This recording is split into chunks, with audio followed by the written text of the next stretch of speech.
Oi, gente, muito boa tarde. Está começando mais um Cotidiano. No programa de hoje vamos ter uma reportagem falando sobre o aplicativo do momento, o TikTok. Também tem dica de como organizar as roupas para lavagem e vamos conversar aqui no estúdio com o cirurgião plástico Dr. Murilo Vasconcelos. Então, o que você está esperando? Puxa uma cadeira, chegue junto. O Cotidiano está só começando.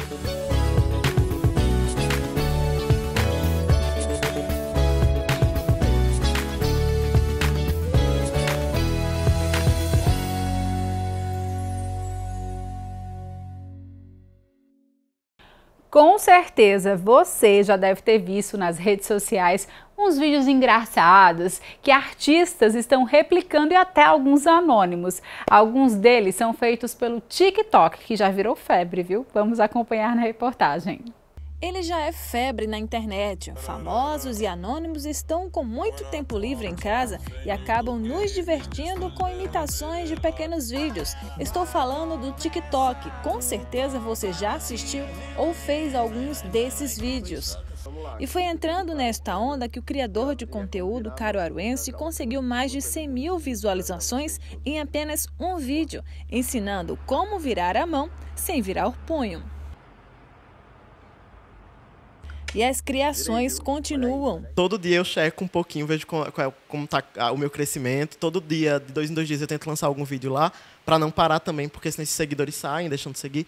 Então eu estou tentando, na verdade, manter uma frequência lá. O aplicativo é chinês e já atingiu a marca de 1,5 bilhão de downloads. Mas é preciso ter cuidado. Nos Estados Unidos, a plataforma foi colocada como uma ameaça cibernética e os militares foram proibidos de baixar após o americano ter sua conta excluída por falar da realidade vivida na China. E hoje nós temos 1,5 bilhão de downloads desse aplicativo. Então, o que ocorre?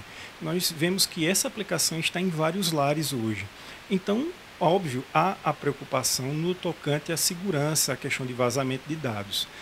O que acontece? Toda essa situação ela ocorre se nós pararmos para pensar através de Estados Unidos e China. Existe aí toda uma situação, um embate comercial, tudo, em volta do aplicativo. Sabemos que o aplicativo, ultimamente, ele foi proibido pelos senadores, o parlamento norte-americano e também as Forças Armadas, por estarem suspeitando que a TikTok, por ser uma plataforma da ByteDance, que é uma empresa chinesa, e óbvio, nós sabemos que a China é um país comunista, está então aí roubando dados dos norte-americanos, e não só dos norte-americanos, mas de várias pessoas no mundo afora. Então é uma suspeita. Mas independente do país de origem, todo usuário deve ter muito cuidado ao baixar qualquer aplicativo e verificar o que a plataforma está tendo acesso no seu celular. Agora a gente vai mudar de assunto, porque hoje, na Dica do Chefe, vamos aprender a fazer um patê. Confere aí.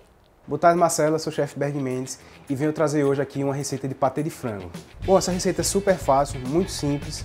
Para essa receita a gente vai precisar de frango, eu passei o frango aqui pelo processador, óleo, salsa, aqui nós temos farinha de amêndoas defumadas, sal, vinagre, pimenta do reino e leite. Bom, gente, vamos iniciar esse patê fazendo a maionese. Eu vou trazer para vocês aqui a maionese de leite, tá extremamente fácil. A gente vai colocar o leite no liquidificador, um fio de óleo até adquirir o ponto desejado. Mais óleo, a maionese vai ficar mais firme, menos óleo vai ficar mais líquido. Bom, gente, chegou no ponto que a gente deseja. Para um patê, acho que não é tão interessante uma maionese mais dura como a maionese industrial. Prefiro ela um pouco mais, não líquida, mas um pouco menos rígida. Chegou no ponto, então a gente vai pegar um processador agora para poder misturar todos os demais ingredientes. Bom, pessoal, colocamos aqui a maionese. Uma dica valiosa é o seguinte: se vocês quiserem uma maionese num ponto mais firme, deixa o leite gelado, bem gelado, e bate. A maionese vai ficar com a textura mais consistente, certo? Vamos aqui acrescentar o frango. Acrescentamos o frango e o item é a cereja do bolo desse patê, realmente é a farinha de amêndoas defumadas. Se você não tiver, não é necessário, não é indispensável, dá para fazer o patê assim, vai ficar muito bom também, mas realmente é algo que vai dar um sabor, um toque especial na sua receita, é a farinha de amêndoas defumadas. Aqui eu vou acrescentar só um pouquinho de vinagre para tentar trazer um pouco de acidez para essa maionese, tá? O sal, só uma pitada de sal, porque esse frango já está temperado e a própria farinha de amêndoas ela já é um pouco salgada, então só uma pitadinha de sal realmente para realçar o sabor. E aí vou colocar um pouco de pimenta do reino, porque sempre é bom.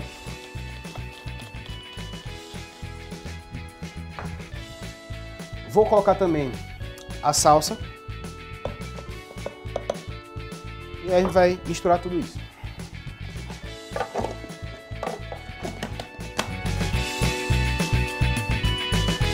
Bom, gente, chegamos no ponto de patê. Tá bem triturado, bem misturado, bem homogêneo. Vou dar uma organizada aqui e a gente volta com a finalização. Com Marcela, chegamos aqui à finalização do nosso patê de frango. Combina super bem com torrada, com nachos, né? Até com pãozinho mesmo, com vinho, uma cervejinha, assistir aquelas lives marotas aí no final de semana, combina super bem. Muito obrigado, até a próxima. Bom, gente, agora eu vou para um rápido intervalo. Na volta tem reportagem falando sobre as medidas de higiene adotadas em alguns estabelecimentos comerciais e uma dica de como lavar roupa nesse período de quarentena. Me espera que eu volto rapidinho.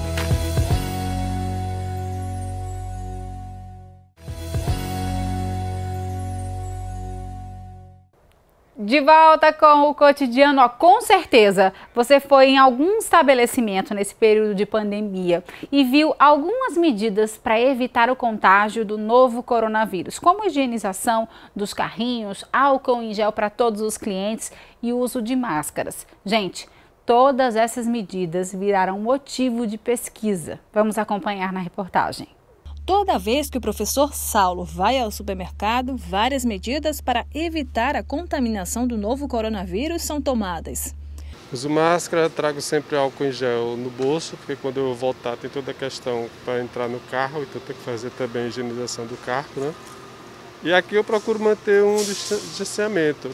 Mas os cuidados não são apenas na hora da compra. Eu tiro toda a sacola, lavo as garrafas com sabão, depois eu passo álcool. Ou então eu faço a água sanitária com água e limpo tudo e coloco para guardar, enxugo. O mesmo pano de prato que eu enxuguei, eu já boto para lavar. E foi pensando nesse cuidado todo dos consumidores que essa bióloga está realizando uma pesquisa em alguns estabelecimentos comerciais. Ela identifica se o local está tomando as medidas determinadas pela Organização Mundial de Saúde, que é a distância de 1,5 metro entre o cliente e outro, se o supermercado oferece álcool em gel e faz a limpeza dos carrinhos, se os funcionários estão protegidos com máscaras e se há uma distância entre o cliente e o trabalhador. Porque a gente sabe que vai chegar um momento em que vai haver uma flexibilização dessa quarentena e é interessante que as pessoas se sintam seguras saindo de casa. E não apenas os estabelecimentos de serviços essenciais, mas também aqueles estabelecimentos de serviços não essenciais, vai chegar um momento que vão voltar a abrir. E eles precisam também estar preparados para adotar essas mesmas medidas, para que as pessoas se sintam seguras, indo até uma loja de roupas, uma loja de sapatos, e não apenas os supermercados e farmácias adotem essas medidas.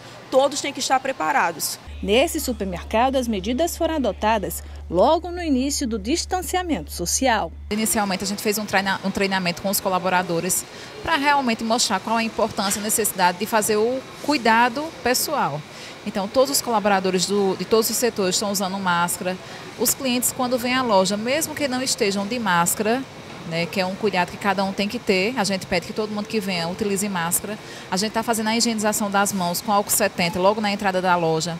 Todos os carrinhos, antes do cliente pegar para fazer suas compras, a gente também está higienizando. A pesquisa está sendo feita online. É só pesquisar nas redes sociais pesquisa.covid19. O resultado é para identificar se os consumidores se sentem seguros nos estabelecimentos e se irá aumentar o número de pessoas infectadas em decorrência desse contato nos supermercados. Bom, e agora tem dica de organização aqui no cotidiano. Hoje a Adriana vai ensinar você como organizar as roupas para colocar para lavar. Boa tarde, Marcela. Eu sou a Adriana Mazola, personal organizer, e hoje eu vim dar dicas de lavar a roupa. Período de quarentena, muita gente em casa, dia a dia da gente tem que ficar um pouco mais organizado também na lavagem de roupas. Bem, eu por aqui escolhi alguns dias para lavar as roupas, né? Então, geralmente 3 vezes na semana eu lavo a roupa e deixo as 2 vezes intercaladas para cuidar da roupa que secou e para passar e etc. Mas você tem que ver aí no seu ritmo, na sua casa, o que é melhor para você. Se é segunda, quarta e sexta, se é todo dia, se é só no final de semana. Analisa aí, vê tua situação, mas faz o seu planejamento, ok? Para não deixar acumular, porque roupa acumulada também não dá. Bem, a roupa suja às vezes está espalhada por toda a casa.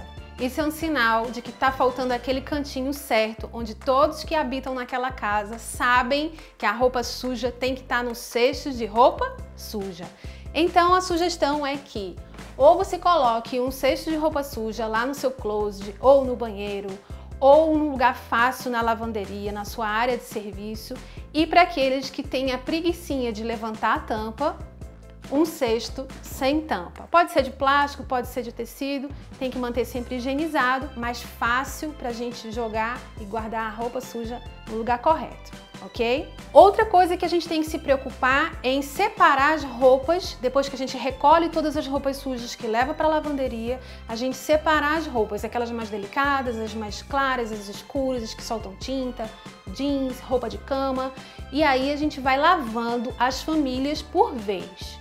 Cuidado para não sobrecarregar, por exemplo, a máquina de lavar.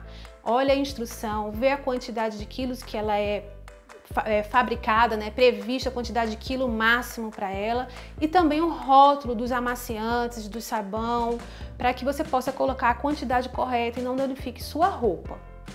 Lembrando que calça jeans, por exemplo, você deve sempre fechar o zíper e também colocar os botões no seu lugar, verificar se tem moedas, restinhos de dinheiro, aquela coisa toda que a gente sempre esquece, não é verdade? Para depois levar para a máquina ou lavar à mão. Quando essa roupa estiver lavada e for para o varal, você deve procurar estender o mais esticadinho possível aquela roupa, certo? O lençol ou a camiseta, porque quanto mais esticadinho você colocar, menos amassado ela vai ficar. Evite, se possível, utilizar os grampos, né, os prendedores de roupa, porque eles marcam a roupa. Então, se ela estiver bem esticadinha num lugar onde não tenha muito vento, por exemplo, se for uma área coberta, é possível sim você colocar a roupa no varal sem precisar usar os prendedores de roupa. Quando elas estiverem secas, você já retira a roupa e já faz uma dobra, dando aquele famoso carinho, esticando a roupa e dobrando. Preferencialmente, já separa também as famílias daquelas roupas. Então, por exemplo, as roupas do filhão, separa de um lado, do maridão, do outro lado, né? Vamos fazer tudo setorizado, porque a gente já também leva para os lugares de forma setorizada. Bem, uma outra dica que a gente pode dar no momento de recolher as roupas secas são os famosos baldes. A gente pode utilizar, por exemplo, um baldinho para cada componente da casa, digamos assim. Quando você recolher, suponhamos, a roupa do bebê, você já coloca no cestinho da roupinha limpa do bebê, das roupas de casa, coloca no cestinho de roupa de casa. Esse cesto ele é bacana porque, por exemplo, ele é empilhável e também você pode colocar roupa úmida, né, que saiu da máquina recém-lavada para o varal, e aí você já economiza, né, esse ir e vir, e também na hora de recolher essas roupas. Então os cestinhos ajudam muito no nosso dia a dia da lavanderia. Bem, Marcela, essas foram as dicas de hoje. Eu espero que vocês tenham gostado, que lavem a roupa aí com mais organização e até a próxima. Adriana arrasando aí nas dicas. Um cheiro, amor. Gente, agora eu vou para um rápido intervalo. Na volta eu recebo aqui no estúdio o Dr. Murilo Vasconcelos. Me espera que eu volto rapidinho.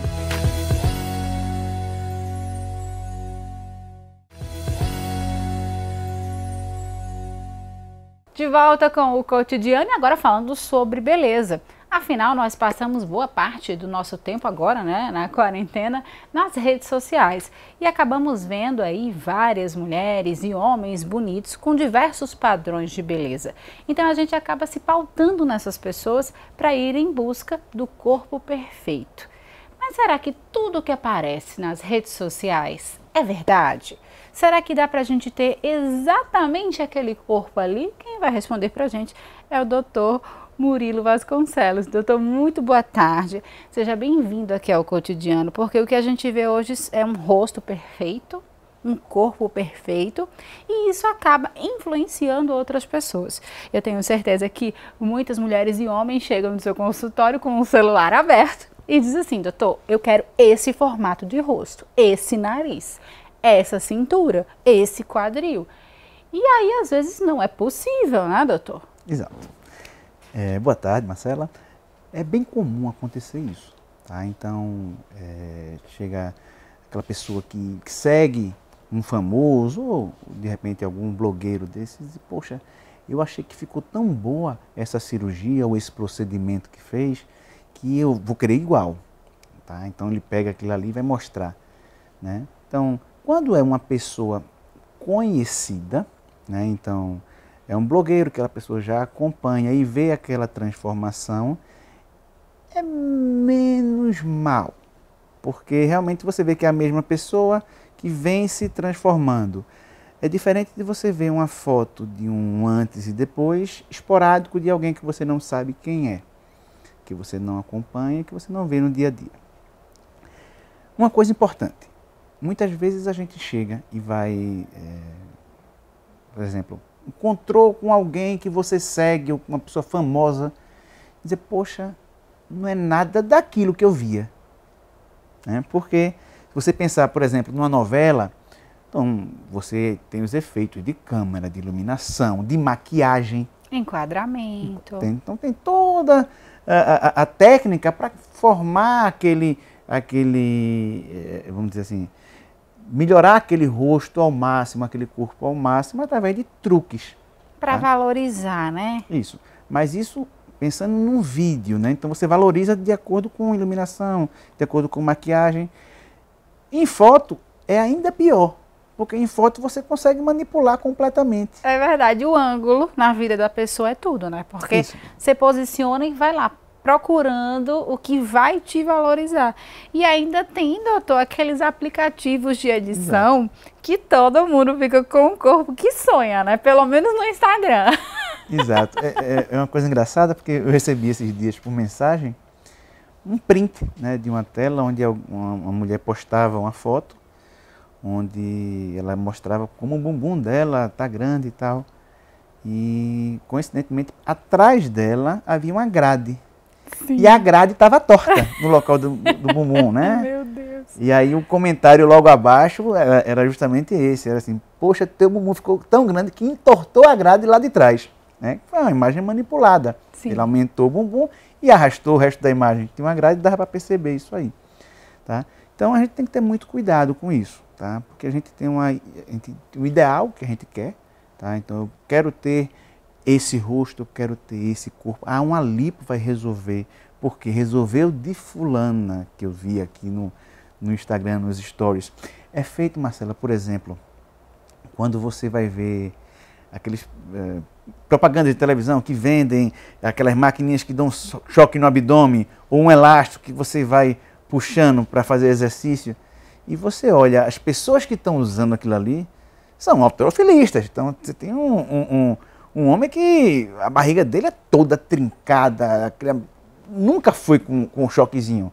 Aquilo ali é um malhador que foi escolhido para fazer propaganda do choque. Sim. Né? Mas aquilo ali não é o resultado do choque. Que tem muita coisa por trás para se chegar naquele corpo, não é só o choquinho. Né? Isso. Imagine você pegar uma pessoa bem bonita, assim, com o rosto perfeito, e dizer, olha, você agora vai fazer a propaganda desse cremezinho facial. E aí a gente vai dizer que esse creme foi que tornou você assim. E não foi. Né? Você é só um propagandista. Então a gente tem que ter muito cuidado com isso. Existe essa questão de venda de equipamento, de choquezinho, mas também existe a questão de venda, entre aspas, de procedimentos médicos, né? De cirurgia, de aplicação de botox, de bioplastia, de ácido hialurônico. Então, de a gente tem que ter um pouco harmonização facial, que está super em alta hoje. A gente vê muito isso, mulheres com rosto. Aí pegam, por exemplo, uma pessoa famosa, né? Tipo uma Joelma, da banda Calypso, que foi vocalista da banda Calypso. A gente vê muitas fotos de Joelma antes e depois. E as pessoas se comparam assim, porque a Joelma fez isso, botou aquilo. Aí todo mundo, se a Joelma conseguiu, eu também vou conseguir. Né? Veja, no caso de procedimentos, a gente às vezes tem uma preocupação grande com o paciente quando ele não se contenta com o resultado, ele quer sempre mais e acaba passando do limite. Tá? Então, É bem comum o paciente chegar no consultório, eu quero botar mais. Então, quero botar mais, quero aumentar mais a maçã do rosto, quero aumentar mais o queixo, o lábio. Mas chega uma hora que você tem que parar, né? E para alguns pacientes, eles entram numa bola de neve, onde ele, não, eu quero mais, porque eu acho que eu posso ficar melhor. Mas ele perde a noção de que aquele é o limite do melhor que ela pode ficar. Ela não vai passar daquilo, tá? Então, se eu tenho um lábio que ele é fininho, eu quero engrossar esse lábio, eu vou fazendo preenchedor, posso fazer uma ampola, posso fazer 2. Daqui a 3 meses eu quero fazer outra? Pode. Vai chegar o momento em que você vai dizer, olha, se passar daqui, fica exagerado. Fica artificial. E aí, não, mas eu quero igual o de fulana, que eu vi no Instagram, por exemplo. Então eu quero desse jeito, tem que botar mais. E aí ela passa do limite. Então, ela chegou no limite de beleza e ela começa a ficar exagerado, começa a ficar feio. Então a gente tem que ter esse cuidado. E cabe a gente, médico, alertar o paciente para isso. Muito importante isso, doutor, porque a gente se vê todos os dias, então a gente acostuma com a nossa imagem. E a gente vai estar sempre buscando algum defeito. Se eu estou acostumada, eu me vejo todos os dias, então eu vou buscar sempre algo que eu possa melhorar, né? Mas o médico que fez o procedimento e que viu que a quantidade de produto que ele colocou era o suficiente e que ficou bacana, que tem que esperar pelo menos um prazo para o organismo absorver para depois repor, é ele que vai dar essa orientação e mostrar, ó, como você era, como você está. Você quer, de fato, mudar o seu rosto, porque acaba mudando a feição, né, doutor? Exato, exato. Muitas vezes a gente se depara com pacientes dizendo, olha, minha amiga botou tantos ml de preenchimento, eu quero botar também. Né? Ou fui num médico e o médico disse que era para usar tantas ampolas de ácido hialurônico. Tá? Então, eu sou muito mais conservador com isso. Tá? O preenchimento, a bioplastia, a harmonização, ela é progressiva. Você não precisa de uma mudança radical, isso é até ruim. Tá? Então, é muito mais prazeroso quando a paciente chega, volta no consultório para mim, e ela vai me dizer, doutor Murilo, todo mundo olhou assim, está diferente, o que é que aconteceu? Mas ninguém sabe identificar o que foi. Perfeito. Porque são melhoras gradativas. Então você vai, faz um pouco de preenchimento hoje. Poxa, mas eu queria mais. Faça um pouco só. Daqui a 2 meses, não, poxa, fazer mais um pouquinho. E você consegue devagarzinho, tateando, até chegar no momento onde você se dê por satisfeita. Tá legal agora. Ou no momento que o médico diga, não dá mais para melhorar. Tem que ser daí para menos. Tá? E algumas vezes tem paciente que chega no consultório com um preenchimento excessivo. Né? E ela diz, doutor, fui no médico e ele fez tantas ampolas, mas eu achei que ficou demais. Então passou do limite. Aí acaba que todo mundo percebe, nem sempre é isso que a pessoa quer. Sim. Tá? Então a harmonização ela é muito legal para melhorar para aquela pessoa. Ela não quer transformar a pessoa em outra. Ela quer pegar aquele chassi daquela pessoa, aquela estrutura óssea, aquela estrutura muscular, de pele, e melhorar ao máximo. Tá? Mas tentar transformar essa pessoa em outra, às vezes você erra feio. Tá? Então, tem coisas que não se combinam. Tem coisas, por exemplo, você pensando em nariz, você pega um nariz negroide, que é aquele nariz bem largo, com as cartilagens moles. Não, vou fazer agora uma rinomodelação nesse nariz para ele ficar fininho. Nunca vai ficar. Tá? Muitas vezes nem com cirurgia fica fininho. Tá? Então, às vezes você quer fazer uma coisa que é muito forçado e acaba, em vez de melhorar, piorando. Tá? Fica então, feio, tem que ter cuidado, né, com isso. É verdade. E também com o corpo. Porque muitas mulheres, acho que a mulher ela se queixa mais com o corpo do que o homem. Não é verdade, isso, doutor? E a gente sabe que existem vários biotipos. Cada um tem. Uma mulher, às vezes, ela é mais acinturada, a outra já não. E, às vezes, uma pessoa que não tem tanta cintura vai chegar lá com uma foto e dizer, doutor, tira uma costela minha, dê um jeito aí, mas eu quero ficar com a cintura fina. E, às vezes, o biotipo não permite que isso aconteça. Tem como ficar? Exato. Veja, a gente tem as limitações. Né? Então, é como eu estava falando, do mesmo princípio do rosto serve para o corpo. Tá? Então, você pode pegar aquele corpo e melhorar aquela estrutura. Mas transformar essa estrutura numa estrutura diferente é difícil. Tá? Então, quando você pensa numa... eu quero ter uma cinturinha de pilão, mas você é toda larga, inclusive estrutura óssea larga, as costelas vão até bem baixo, você não vai conseguir fazer isso. Que a gente chama de paciente brevilínea. né? Aquela paciente mais achatadinha. Não é só questão de altura não, é o perfil. Tá? Então, você não consegue fazer isso. Tá? Então, você tem outros artifícios que pode usar para mascarar um pouquinho, para deixar a cintura aparentemente mais fina, mas transformar completamente. Uma paciente chega com a ideia de, na minha amiga o senhor conseguiu fazer essa cintura, então faça em mim também. Tá? Nem sempre é possível, porque a estrutura não deixa.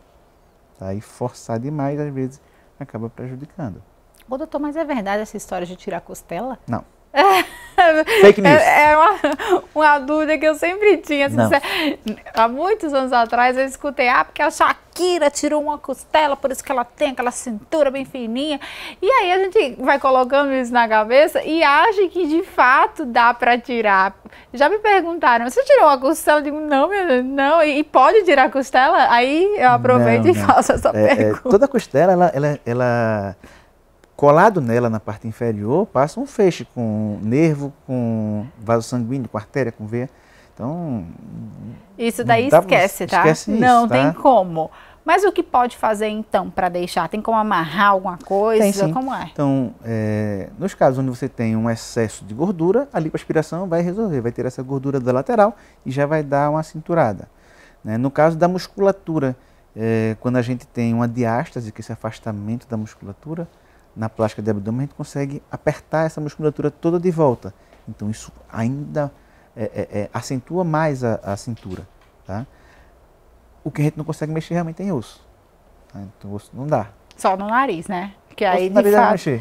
Pode mexer, pode, mas aquilo não tem condições. Não, a costela a gente não pode mexer, tem que deixar ela no cantinho dela. Exatamente. Mas tem outros procedimentos que de fato dá. Aí é só a pessoa, de fato, ter consciência e entender que cada pessoa, ela é única. Dá para você melhorar? Dá. Mas ficar uma xerox, infelizmente, não tem como. Não dá. Você vai melhorar a pessoa, você não vai transformar a pessoa. Dentro do que você pode melhorar naquele contexto da pessoa, pensando em estrutura física, até mesmo em idade, comorbidade, porque tem coisas que você não pode avançar. Então, uma paciente que tem 30 anos, você vai fazer uma lipo. Essa mesma quantidade de lipo não pode ser reproduzida numa paciente de 60, por exemplo. Sim. Então, você tem que respeitar a idade, você tem que respeitar a qualidade da pele, por exemplo. Tá? Então, uma pele vai retrair bem, vai ficar toda esticadinha. Numa pele de uma pessoa mais idosa ou que tem muita estria, já vai ficar uma pele sobrando, já não fica tão legal. Tá? Então, tem que respeitar, tem que analisar caso a caso, procurar melhorar, tá? E esclarecer para o paciente, que isso é o mais importante. Tá? A pior coisa do mundo é você ter uma cirurgia bem feita e uma paciente insatisfeita, porque ela idealizava outra coisa. É verdade, criou uma expectativa, né? E o que importa é você saber que você pode melhorar a sua autoestima, não querer ficar igual a alguém. É muito melhor a gente ser a gente melhor. Exato. Né, doutor? Obrigada, meu querido. Até a próxima, se Deus quiser. Até. Tchau, tchau.